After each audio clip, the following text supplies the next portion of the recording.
Well, hello everyone. Welcome to the Var Valley podcast. The word Var is short for the French word varier, which means a person who varies.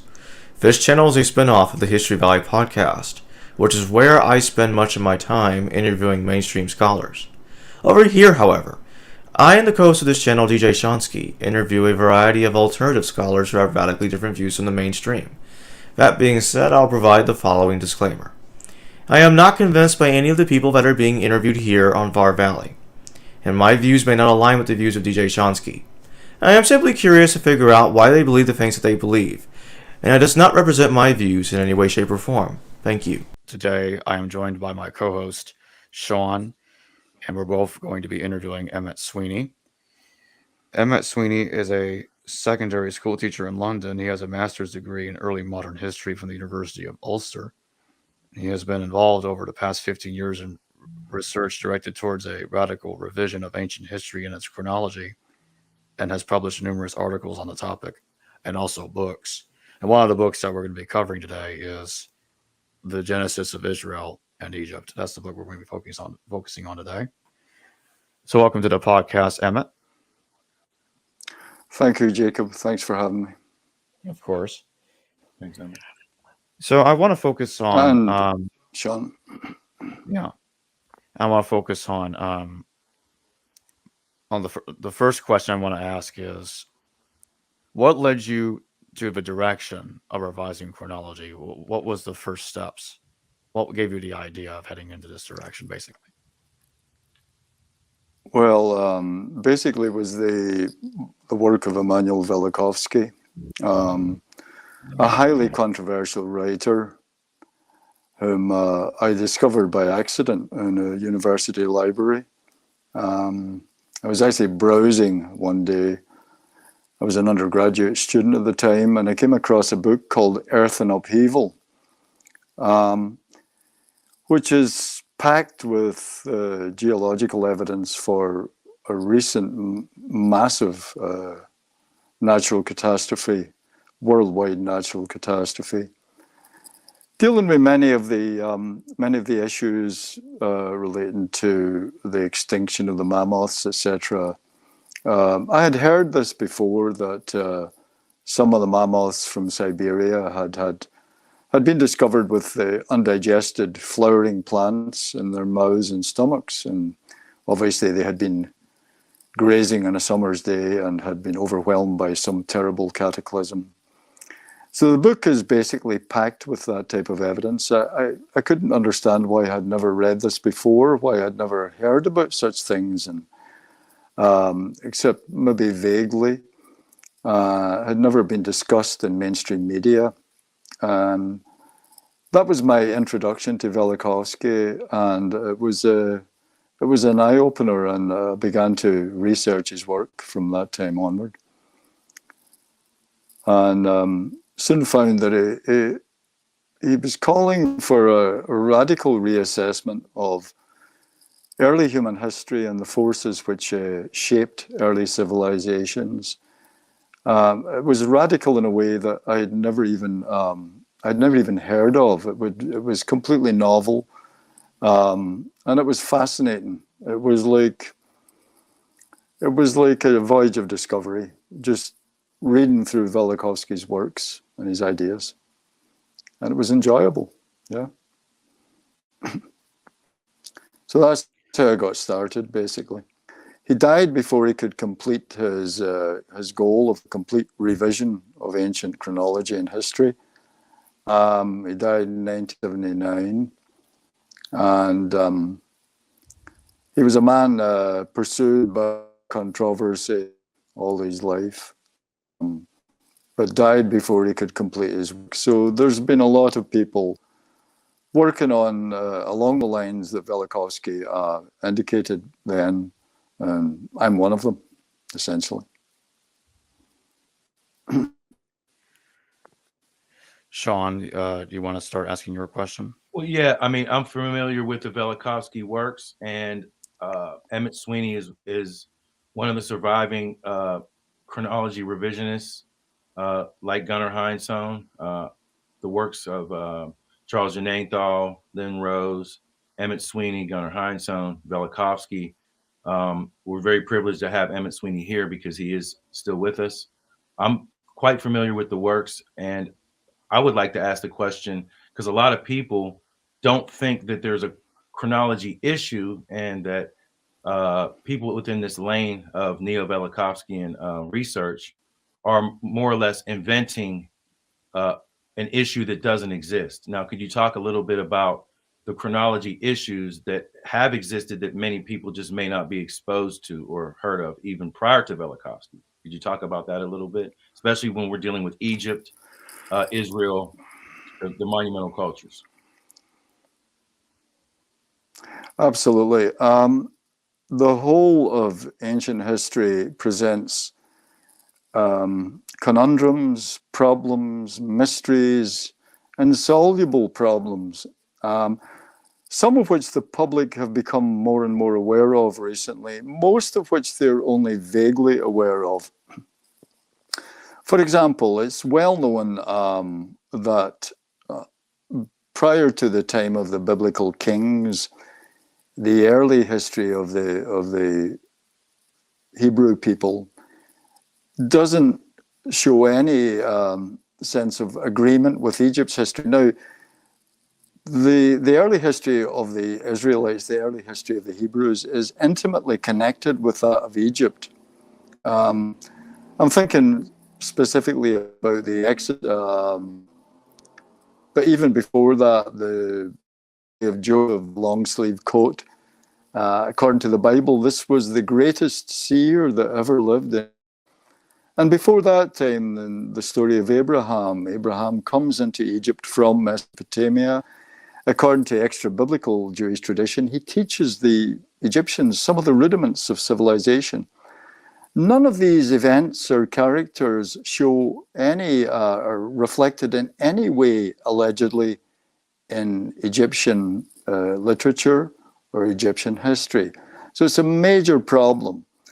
So before the time of the Israelite kings, none of biblical history can be verified. And nowadays it's basically dismissed as myth, legend, or fiction, essentially. That's one problem that some people are aware of. A bigger problem that has come to the fore in recent years is the problem presented by the Egyptian knowledge of science and technology way before it should have been. The pyramid builders, for example, the Great Pyramid at Giza is a major enigma, a major problem. The apparent use of Pythagorean geometry, the carving of granite with now granite, not only granite, but diorite and basalt, which are almost iron hard stones, carved allegedly in the 3rd millennium BC by masons who were using copper tools. This is what we're told in the textbooks. This is what the archaeologists or the Egyptologists, the professional Egyptologists insist upon. And it's so problematic now that a whole genre of literature has arisen questioning it. There have been all kinds of wonderful solutions presented. That, for example, the pyramids and these monuments weren't built by Egyptians, but by some lost advanced civilization with access to incredible technology, etc. Aliens have been invoked, etc. Now, the problem here is that this is essentially a problem generated by a fake chronology, by a fictitious chronology.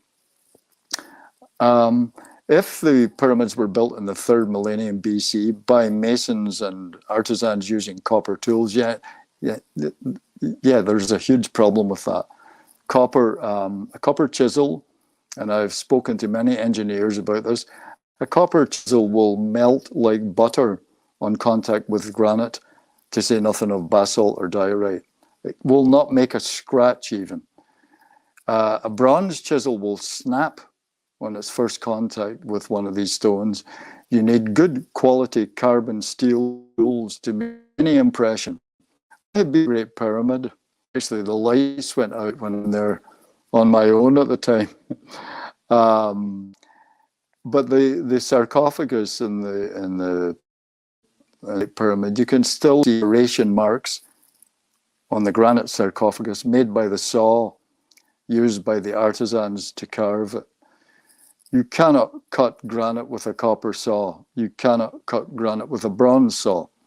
The precision, the fine detail. There's a statue of Khafre, who was the son of Cheops, made of diorite, carved with absolute precision and fine detail, utterly impossible without good carbon steel tools. And if you insist that these monuments were built in the 3rd millennium BC, then you have to postulate that they were created using stone and copper tools. However, if the construction of these monuments is brought forward in time by 1,500 years into the 1st millennium BC, into the Iron Age, then it's not so problematic.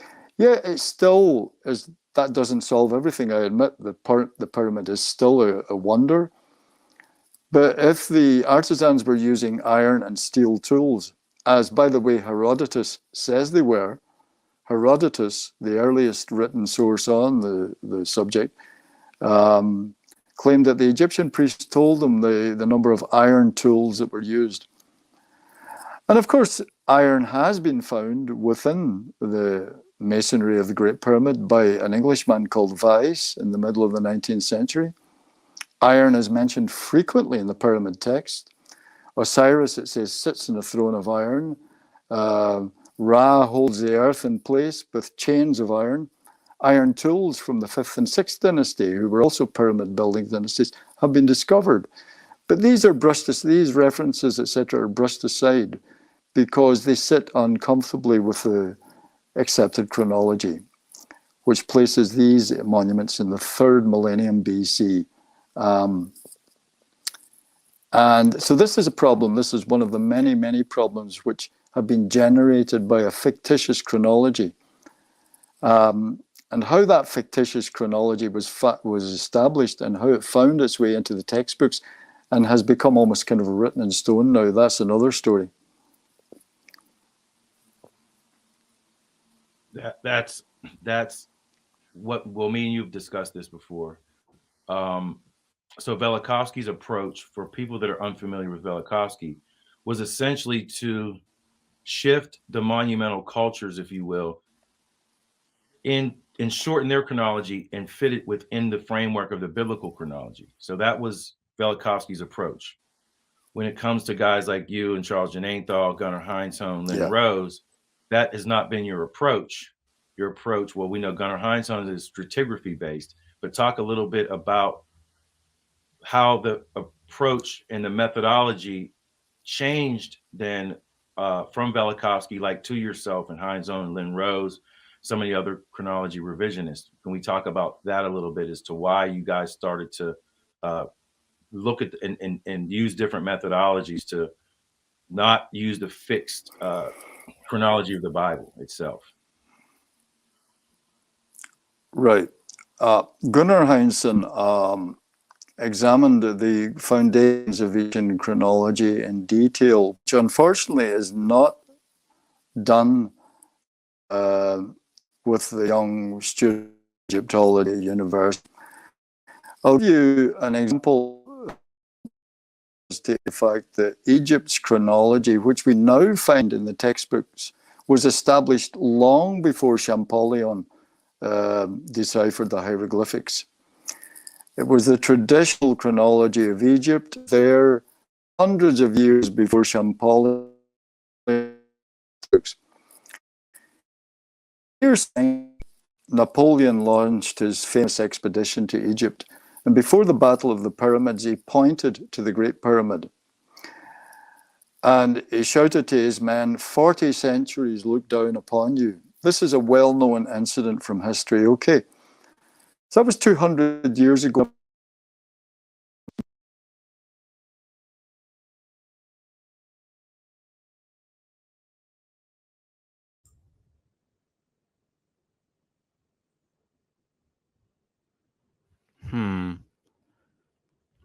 I'm not hearing him now. Having some technical difficulties with this feed. If you can hear us, Emmet. Emmet, can you hear us? I can't hear you. We're having difficulty with your internet signal, perhaps. That might be.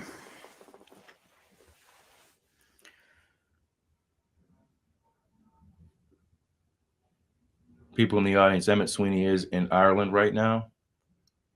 He's several time zones away from me on East Coast time and Jacob in Central time. Your microphone. You may have to rejoin you may have to rejoin the link again.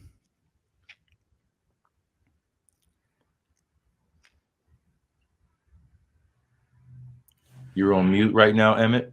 You may have to rejoin the link. Yeah, unmute yourself, Emmet. Unmute yourself, please.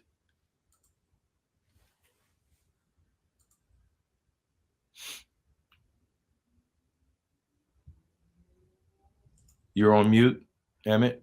Here's what worried me. Even when he wasn't on mute, I still couldn't hear him.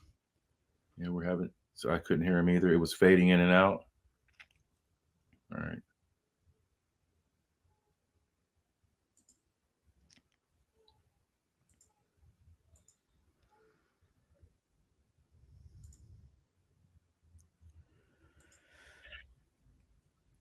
Yeah, we're gonna have to wait on the guests to rejoin us. Some of these, in the meantime, some of these conundrums were brought up with myself and John Winford. We did a debate. We had Gunnar Hines on the show several times talking about BCE and AD chronology. You have guys like Graham Hancock and some other researchers that do place the pyramid age and Göbekli Tepe, for example, far back in the past. And we don't have any evidence, well, at least from what I understand from Göbekli Tepe, for any type of tools recovered there. But we do have some issues with Egypt within itself, within the pyramid structure. We talked about diorite, basalt, granite, smelted iron being found within the pyramid structure itself, that you must have hardened carburized steel to engrave and to carve into diorite, like the codes of Hammurabi, for example. With the precision that it's done, it would seem that the people that were doing it obviously had to have carburized steel tools. The same way I've mentioned before, if you take a cylinder head off of an engine that is cast iron, for me to do a gasket match, it's called, I can trim and cut into the inside of the cylinder head and match it to the gasket, but I need a Dremel. I need a Dremel that is very, very hard, that can actually perform that. So using iron. I think I can hear them again. Yeah, can you hear us? Can you hear me? Yeah, I can hear you. Can you hear me? Yeah, Yes. You're freezing a little bit though. Yeah. Is that any better there? Can you hear me now? Yeah. Yeah. We can still hear you, but the video feed's lagging. But that's okay. As long as we can still hear you. Just focus on that. Yeah. Okay. Okay. Yeah, could you repeat what you were saying earlier before you lost connection? As I said, sorry? Yeah, I was just saying, could you resume what you were Could saying you repeat earlier? that? Could you resume what you were saying earlier before you lost connection? Yes. Napoleon basically claimed that the Great Pyramid was built around 2200 BC, which is very close to the date that we still find in the textbooks. Now, the problem, that was 25 years before Champollion had deciphered the hieroglyphics. Similarly, there were books, you see, a doctor in 1800, again 20 years before Champollion. A Scottish doctor dated Ramesses III to 1700 BC, which is basically very, very close to the date still found in the textbooks. And that was because Egypt's chronology, there already existed an Egyptian chronology and an Egyptian history long before the hieroglyphics were translated, long before the establishment of Egyptology as an academic discipline. And this chronology was based ultimately on the Bible. There were early efforts in Alexandria and throughout the centuries to tie in Egypt's history with biblical history.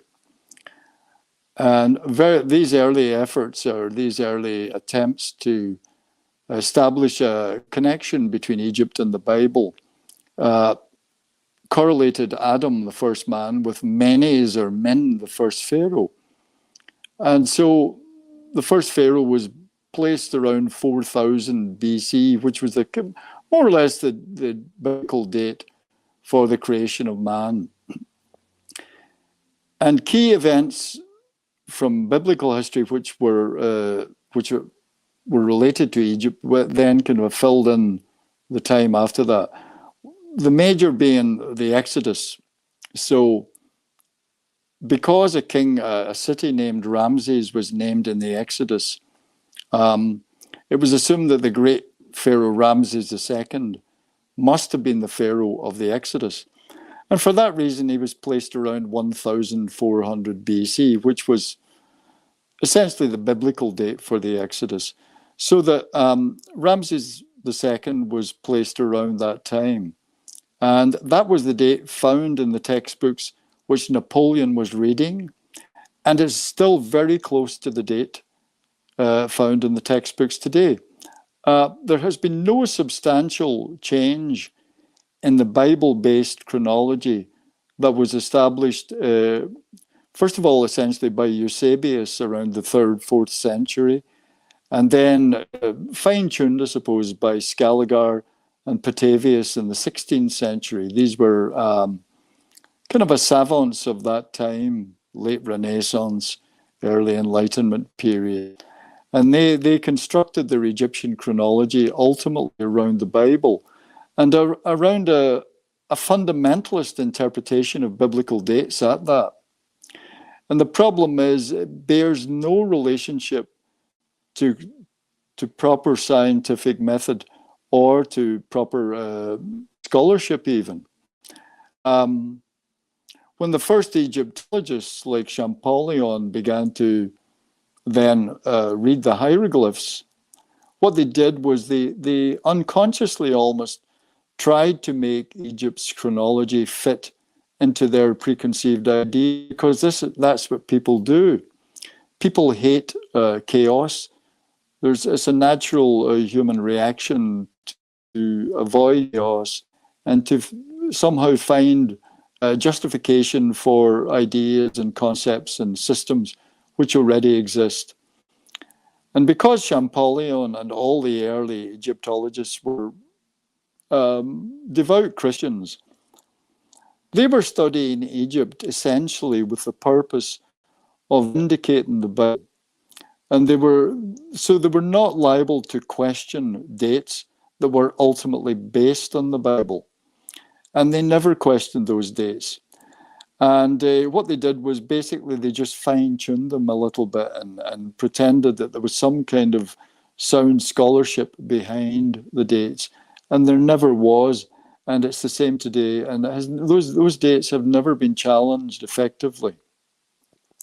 A kind of a pseudoscientific justification for them was established by the so-called Sothic calendar, which Edward Meyer and Ludwig Borchardt, the two German Egyptologists, worked on and claimed to discern this so-called Sothic dating system, and claimed the Egyptians had used. But there is no evidence in Egyptian hieroglyphic literature for any use of such a calendar. So the whole thing now is ultimately based on the Bible, although it claims to have a basis in actual scholarship. It hasn't. It's pure fiction. Heinsohn, who examined the basis, he examined the foundations of Egyptian chronology from that point, from that critical viewpoint. And he exposed the fact that it's not based on scholarship, it's based on a fundamentalist interpretation of biblical dates. And that we have to begin again. This was the term Heinsohn used, and it was, we have to begin again from the beginning in our attempts to reconstruct the history of the early civilizations using what we find in the ground in the Sutta, in the ancient monuments, in the texts. It's just a complete. We have to assume nothing. We have to look at all the fundamentals and reconsider them all. And using that method, using that methodology, a whole new different system emerges. As I say, Heinsohn was the trailblazer. He picked up from where Velikovsky left off, and the direction he has pointed us shows every sign of finally producing a history of the early civilizations, not just Egypt, not just Israel, but Mesopotamia, China, and the civilization of the New World. A proper understanding of these civilizations and the forces which created them, which are very different to what we read in the textbooks. Very, very different. The early civilizations and their development are something they are. There's a history there which has not yet been written, but when it's written, will be quite different from what we read in textbooks. We have a super chat question from someone in the audience. Constellation Pegasus, thank you for your super chat. He says, if the Exodus occurred the way the Bible states, then why no Egyptian records of that insult and tragedy? How could the Egyptians cover up something that huge and catastrophic? Right. That's another of the problems that I mentioned earlier, that the Egyptian history doesn't seem to agree in any way whatsoever with biblical history. Okay. The fact is that Egyptian documents do mention events identical to events described in the book of Exodus. I'm thinking in particular about two of the pessimistic texts called the Papyrus Epuwer and the Prophecy of Neferti. Both of these texts talk about the land gone, a world gone dark, Nile turning to blood, plague, the death of a king, earthquakes, etc. The problem is that the Epuwer papyrus, the admonitions of Epuwer and the prophecy of Neferti, are placed 1,000 years before the Exodus. So they're dated roughly to 2400 BC, whereas the Exodus is dated to 1400 BC. The fact, the possibility that these could be speaking the same events as the Exodus was never even considered. It was ruled out before it was even considered, because the pre-existing Egyptian chronology had already ruled out that possibility. Now, the same thing goes for all of the early Israelite history. And this is the great tragedy, and this is the great irony of the whole situation. A false chronology for Egypt was formulated because biblical chronology was force-fit into Egyptian history the wrong way, rather like two pieces of a jigsaw, non-matching pieces being force-fit together. Whereas if the two chronologies had been properly synchronized, they would have provided spectacular confirmation for each other. Let's look, for example, at the story of Abraham. According to the Bible, Abraham came from Mesopotamia. He entered Egypt. Extra biblical tradition says he taught the Egyptians some of the rudiments of civilization, like astronomy and mathematics. Now, it so happens that archaeologists have discovered a pronounced Mesopotamian influence in First Dynasty and late pre-dynastic Egypt. Okay, they talk about a migration of a small group of culture bearers from Sumeria, from ancient Mesopotamia, into Egypt. And they brought with them knowledge of building and writing, various other techniques, okay? The custom of circumcision appears in Egypt at the beginning of the First Dynasty.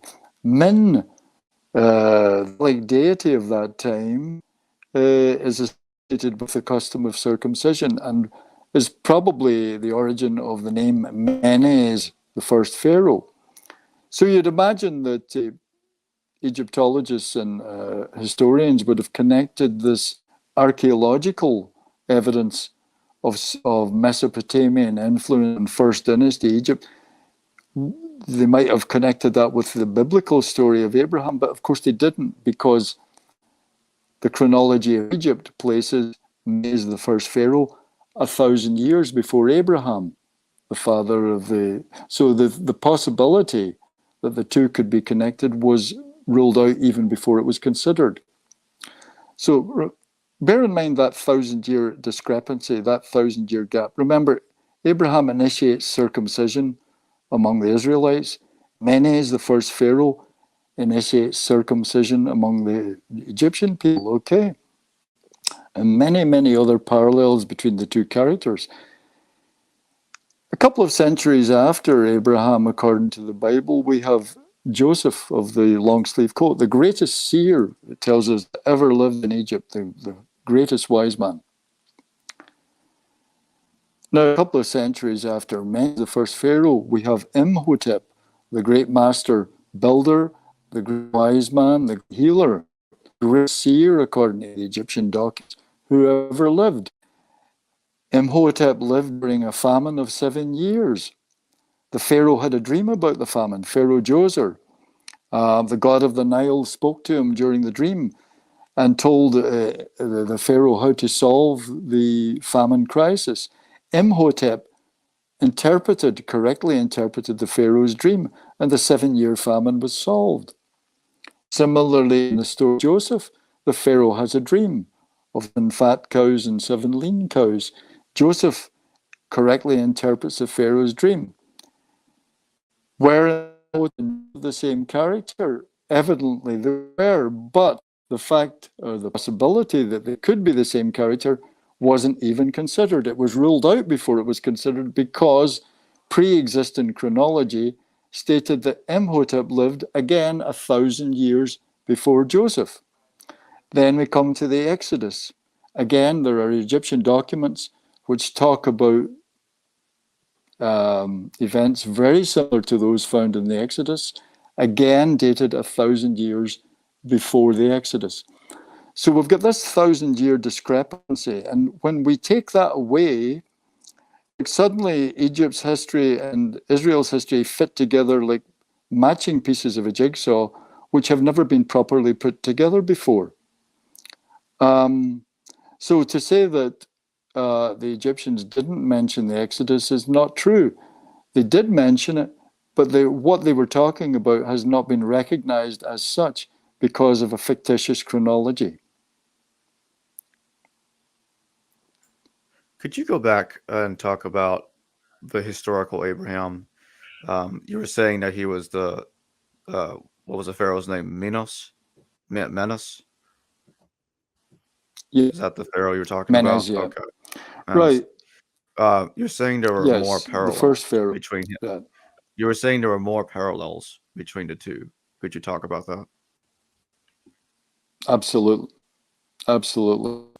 Both of them are connected with a pillar or a tower symbol. The story of the tower is connected in all, and interestingly, this is found in Mexico as well. There's a legend of a tower, a pillar, and is connected everywhere with the custom of circumcision. In Mexico, just as in the old world.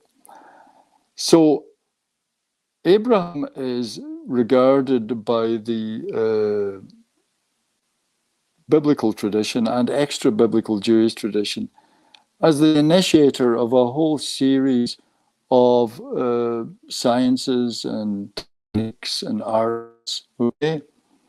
He's a mathematician according to extra-biblical Jewish tradition. He is an astronomer. He is connected with the custom of circumcision. A whole range of the arts of high civilization are connected with Abraham. His name, the father of many, connects him with the phallic cult, with the custom of circumcision.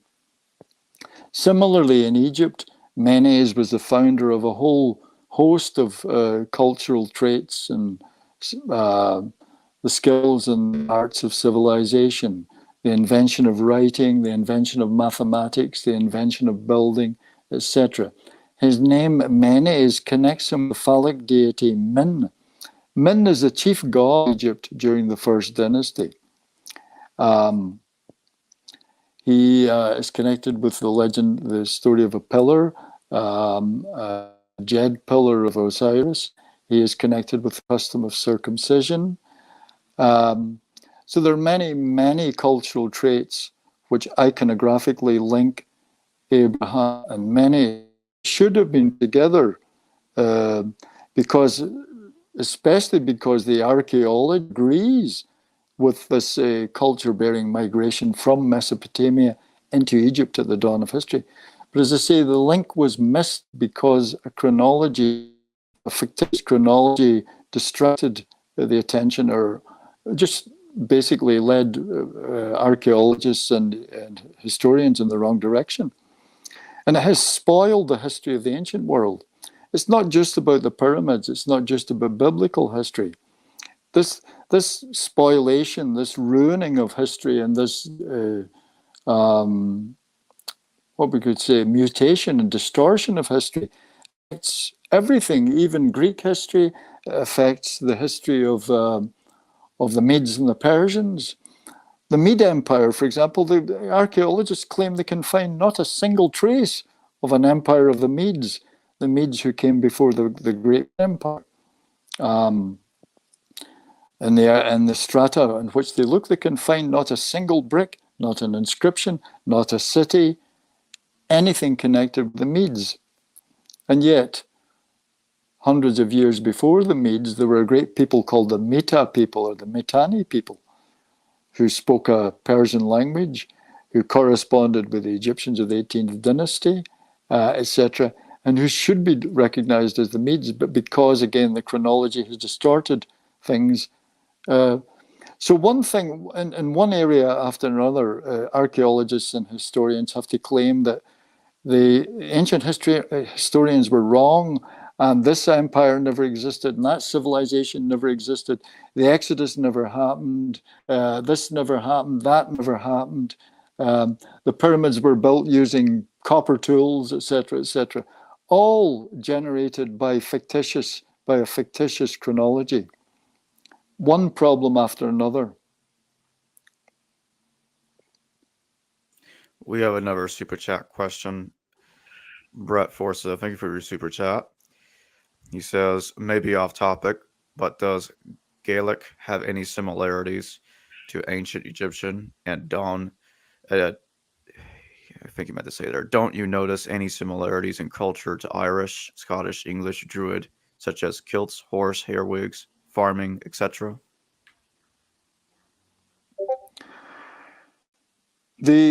The connections among the ancient cultures of the Mediterranean and the Atlantic are far closer than is generally said.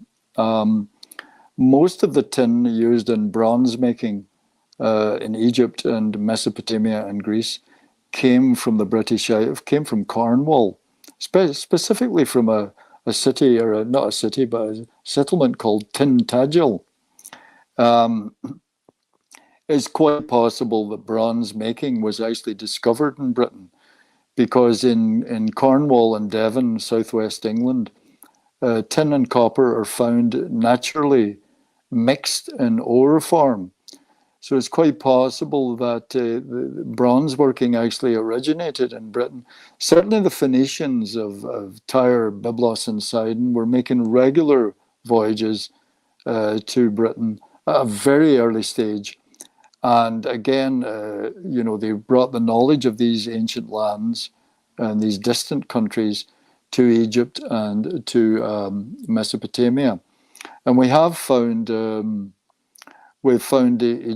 Irish-made earrings in a tomb, an Egyptian tomb of the Hyksos period. We have found amber beads from the Baltic in Egyptian tombs and Greek tombs, etc. So there was a far more lively trade going on, and there was far closer cultural contacts than is generally admitted. Again, the erroneous chronology has distorted the issue somewhat. For example, it was always believed that the Phoenicians never began their trading into the Atlantic before about the 9th century BC or the 10th century. Whereas it was believed the pyramids were built, 3000 BC or 2500 BC. But of course, if the pyramids were actually built in the 10th and 9th centuries BC, then the Phoenicians were active at that time. And yes, the barrow burials of the British Isles, the great tombs in Newgrange, which display, in terms of general design, great similarities with the Egyptian pyramids, these things begin to make sense again. So there was a lively contact between the Egyptians of the Pyramid Age and the Irish builders of the great tombs around the Boyne Valley and the builders of Stonehenge. These were, there were close cultural contacts and trading contacts at this stage. Yeah, definitely.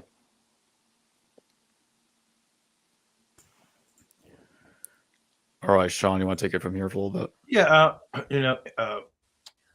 my question then for the audience would be, well, let's talk about written sources. We've talked about that before.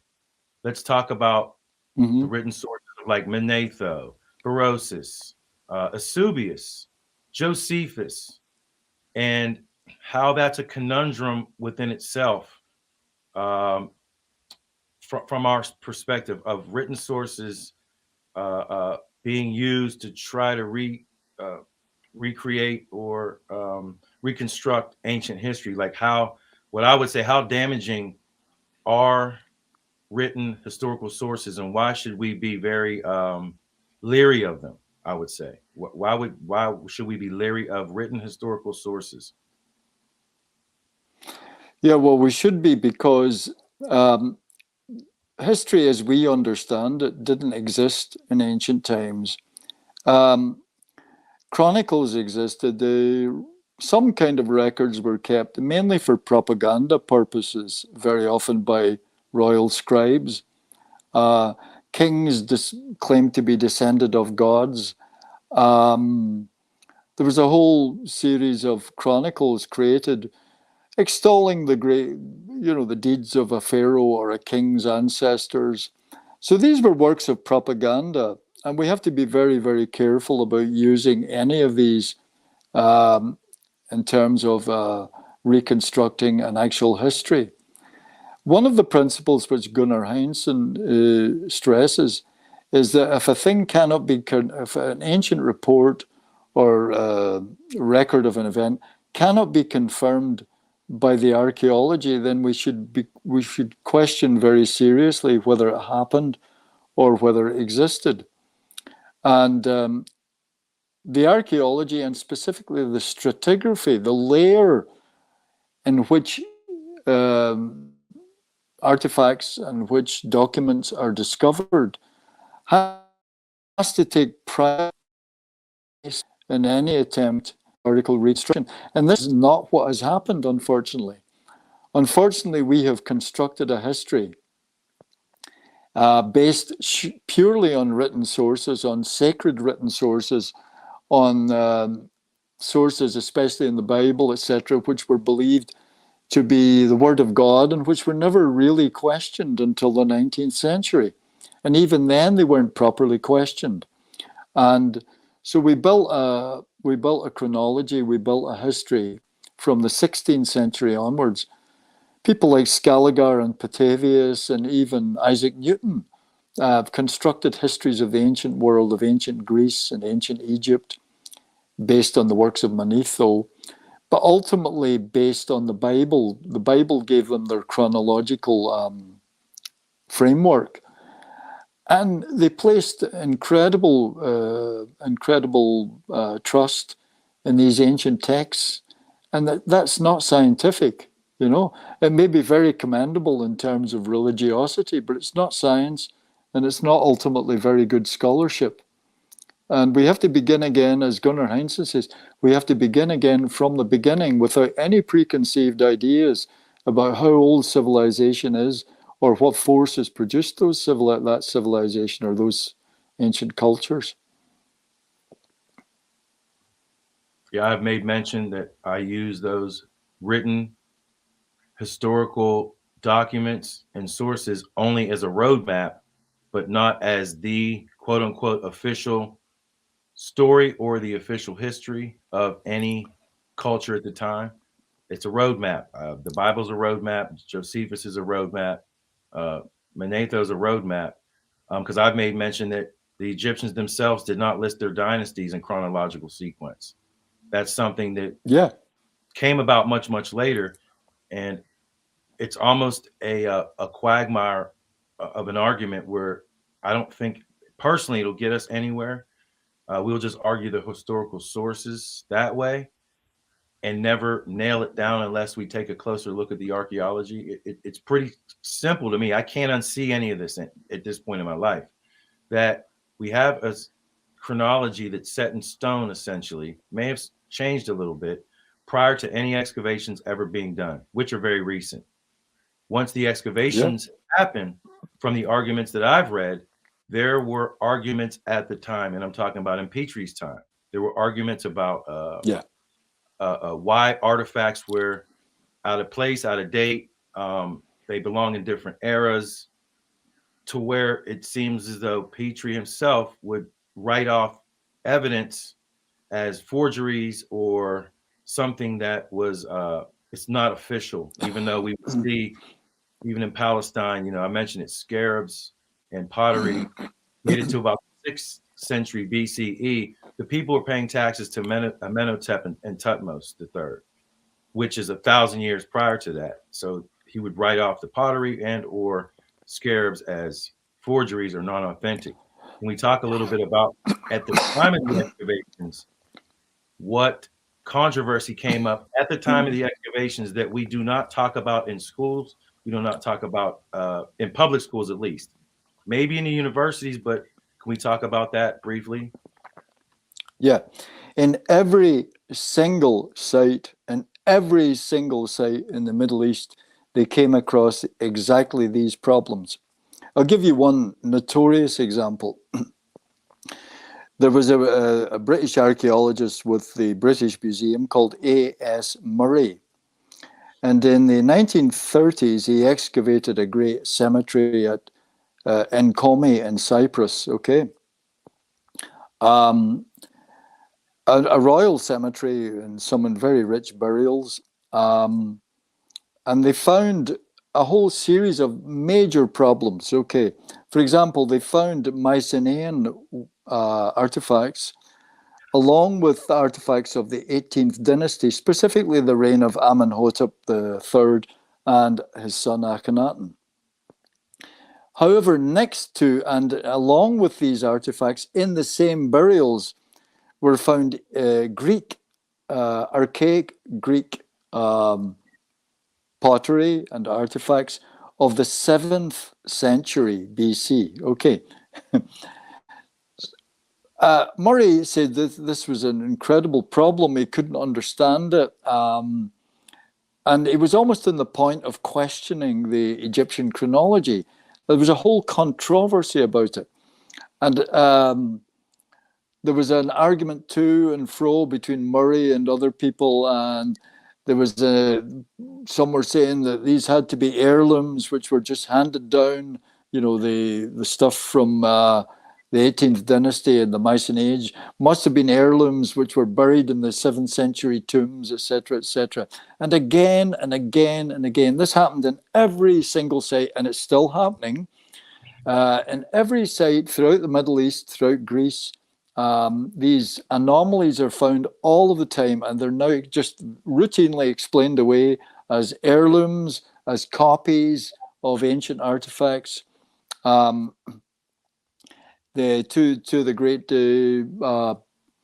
German explorers of Mycenaean Greece, Furtwängler and Dortfeld, again in excavations throughout Greece, in Mycenae and Pylos and various places, they found stuff, Mycenaean material, which is dated according to Egypt in the 14th century BC, along with archaic Greek material of the 7th century.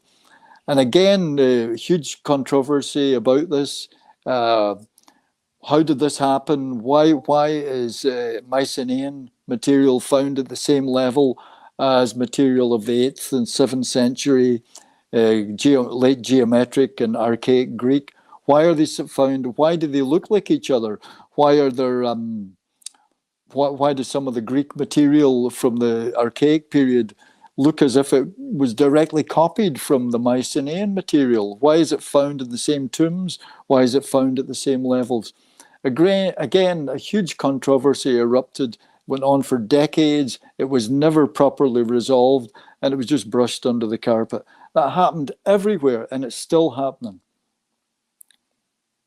Yeah, I would agree with that. This is, still for the audience to kind of wrap their head around. I just yesterday was in Cherry Hill, New Jersey, and there was a cemetery with some beautiful Anolean capitals. I mean, they were very well done, precisely done. Now we know the controversy of Anolean capitals in Palestine. That Elliot Mazar came up with a term called proto-Anolic capitals that were done in design for about 400 years prior to when they actually were being constructed. Now we know we're in America right now that the archaeology and architecture around us is not all Greek and Roman, but it is rendering back in a Renaissance type of style. So it leads me to something that was in your book that had to do with, we just talked about it, the Imhotep, and some of the construction in Egypt is being equated to Imhotep, but clearly it looks Greek in design in terms of column structures on certain building structures, we're going to say. Can you talk about that a little bit in terms of design and how it's being rendered to somebody earlier, but it looks like something that's built later? Some of the columns used in Pharaoh Djoser's funerary temple at Saqqara, the columns look proto-Doric from the Greek archaic period. And they don't display any major stylistic change from that time. And as I say, these problems are everywhere. There are artifacts, there are techniques, there are technologies, there are styles which seem centuries out of date and which are placed, and actual fact should be probably together in terms of chronology, but are placed centuries apart because that's what the chronology is, that's what the textbook in chronology insists. In defiance of all other evidence, the art experts, the technology experts have to set aside everything they know about the development of about technological techniques, and they have to just kind of grin and bear it and say, we must have been wrong, and they must have known how to do this hundreds of years and sometimes more than 1,000 years before we thought. And they must have forgotten about how to again and then rediscovered this kind of stuff. So you've got all these incredible anomalies, enigmas, heirlooms, revival of ancient styles. these ad hoc attempts to explain things which really are actually quite simple once the chronology is put right. And that's the great tragedy. Ancient history has been spoiled by this fictitious chronology.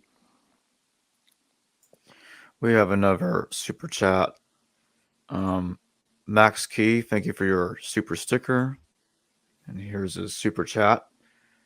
Thanks for that as well, Max Key. He says, do you think it ever really flooded?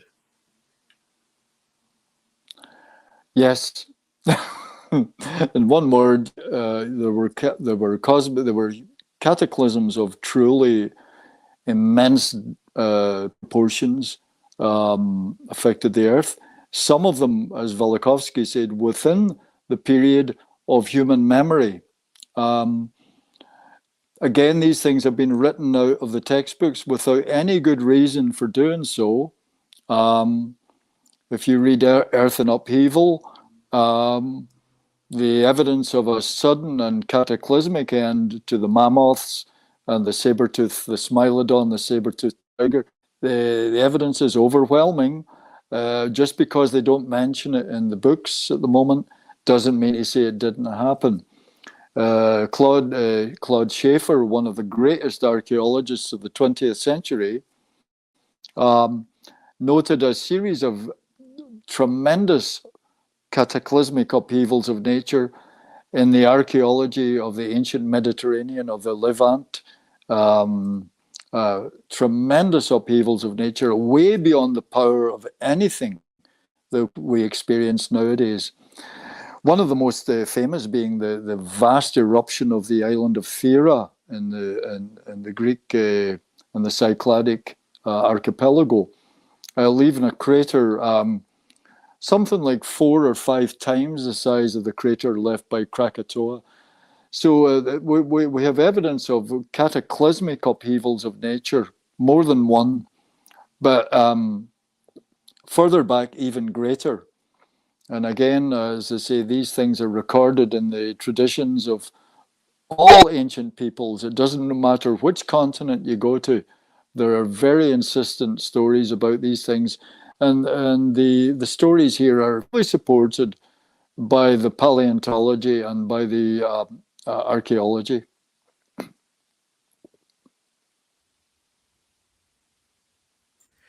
Sean? Yeah, I do have another question. We're approaching the hour mark. I myself have looked into the research, obviously, of Gunnar Heinsohn, yourself, Lynn Rose, Charles Jananthal, Illig, even Fomenko. So what would you say to people or anybody that would think, of course, we don't have a consensus with chronology revision. How would you respond to the fact that there really is no clear-cut consensus to anything that we're speaking of from Velikovsky, or even back as far as Scaliger and Newton moving forward in time? Like, how would you respond to that, to say we have no consensus? So, how do we talk about that, since we don't really have a consensus? Well, it's entirely to be expected. Before the 16th, 17th century, there was no such thing real as history in the terms that we understand it. There were collections of legends, traditions, chronicles, myths. There were Bibles, there were sacred books, there were holy books. But there was no agreed chronology. There was no agreed system of what constituted history. The Egyptians had grossly distorted views of their own past. The Mesopotamians had as well. The kings of Sumeria were supposed to have lived hundreds of thousands of years, some of them, the kings of ancient Sumeria, of Ur and Uruk, etc. So we're working towards writing a history that has never been written before. It has never been properly written. We're doing original research and we're trying to make sense of an incredibly complex pattern using a whole variety of different methods. It's like a detective, I liken myself a little bit to Columbo, but not quite as good looking as Columbo. But it's a similar type of activity. We're looking at clues of various types, and we're trying to piece together something which is incredibly complex. And of course, there's going to be disagreements at the moment, but we're getting there, I think. And a picture is beginning to emerge. If I switch this light on, we're getting dark here. I think we can conclude now. And I just wanted to say thank you for joining us today, Emmet Sweeney. And I think everybody that super chatted Thank you their for having me. questions. Yeah. And I thank everybody that super chatted their questions today and super stickers. And I also thank everybody else for participating in the live chat. And I will see all of you later. Thanks a lot again, Jacob. Thanks a lot, Emmet Sweeney. Yep. Appreciate Thank it. you. Thank you.